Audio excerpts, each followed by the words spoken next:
आज मैं आपको खंड खा में अव्यक्त और माध्यम पुस्तक के आधार पर पढ़ाने जा रही हूँ, जिसे आप ध्यानपूर्वक पढ़ेंगे और खंड खा में ही जो मैंने आज दिन तक नहीं पढ़ाया, आज से शुरू कर रही हूँ, उस पर ध्यान देंगे और लिखेंगे।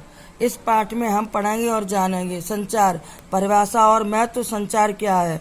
संचार के तत्व: स्रोत, एनकोडिंग, संदेश, माध्यम, प्राप्तकर्ता, फीडबैक और शोर। संचार के प्रकार: सांकेतिक संचार, मौखिक और अमौखिक संचार, अतःवैयक्तिक संचार, अंतर्वैयक्तिक संचार, समूह संचार, जनसंचार। जनसंचार की विशेषताएं: संचार के कार्य, जनसंचार के कार्य: सूचना देना, शिक्षित करना, मनोरंजन करना, एजेंडा तय करना, निगरानी करना, विचार विमर्श के मंच। भारत के जनसंचार माध्यमों का विकास: समाचार पत्र, पत्रिकाएं, रेडियो, टेलीविजन, सिनेमा, इंटरनेट। जनसंचार माध्यमों का प्रभाव।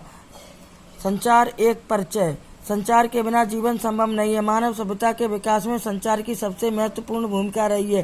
संचार दो या दो से अधिक व्यक्तियों के बीच सूचनाओं, विचारों और भावनाओं का आदान प्रदान है। इस तरह संचार एक प्रक्रिया है जिसमें कई तत्व शामिल हैं। संचार के कई प्रकार हैं, जिनमें मौखिक और अमौखिक संचार के अलावा अतःवैयक्तिक, अंतर्वैयक्तिक, समूह संचार और जनसंचार प्रमुख हैं।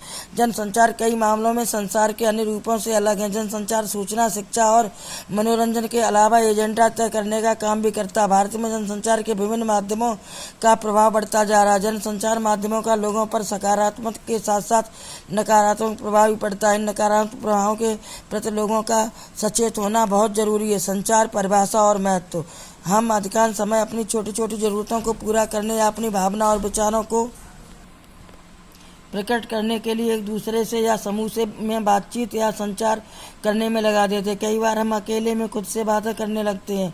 यह समाज में रहना और उसके विभिन्न क्रियाकलापों में हिस्सा लेना है, तो यह बिना बातचीत या संचार के संभव नहीं है। संचार यानी संदेशों का आदान प्रदान।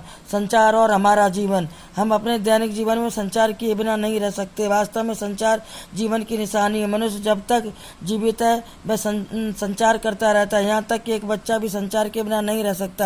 वह रोकर या चिल्लाकर अपनी माँ का ध्यान अपनी ओर खींचता है। एक तरह से संचार खत्म होने का अर्थ है मृत्यु। वैसे तो प्रकृति में सभी जीव संचार करते हैं, लेकिन मनुष्य की संचार करने की क्षमता और कौशल सबसे बेहतर है। अक्सर यह कहा जाता है कि मनुष्य एक सामाजिक प्राणी है और सामाजिक प्राणी के रूप में विकसित करने में उसकी संचार क्षमता की सबसे बड़ी भूमिका रही है। परिवार और समाज में एक व्यक्ति के रूप में हम अन्य लोगों से संचार के जरिए संबंध स्थापित करते हैं और रोजमर्रा की जरूरतें पूरी करते हैं। संचार ही हमें एक दूसरे से जोड़ता है।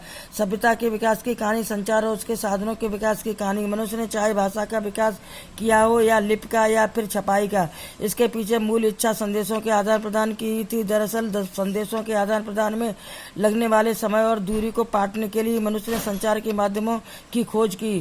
संचार और जन संचार के विभिन्न माध्यमों, टेलीफोन, इंटरनेट, फैक्स, समाचार पत्र, रेडियो, टेलीविजन और सिनेमा आदि के जरिए मनुष्य संदेशों के आदान प्रदान में एक दूसरे के बीच की दूरी और समय को लगातार कम से कम करने की कोशिश कर रहा है। यही कारण है कि आज संचार माध्यमों के विकास के साथ न सिर्फ भौगोलिक दूरियां कम हो रही, बल्कि सांस्कृतिक और मानसिक रूप से भी हम एक दूसरे के करीब आ रहे हैं। शायद यही कारण है कि कुछ लोग मानते हैं कि आज दुनिया एक गांव में बदल गई है। बच्चों, शेष पाठ कल पढ़ाएंगे।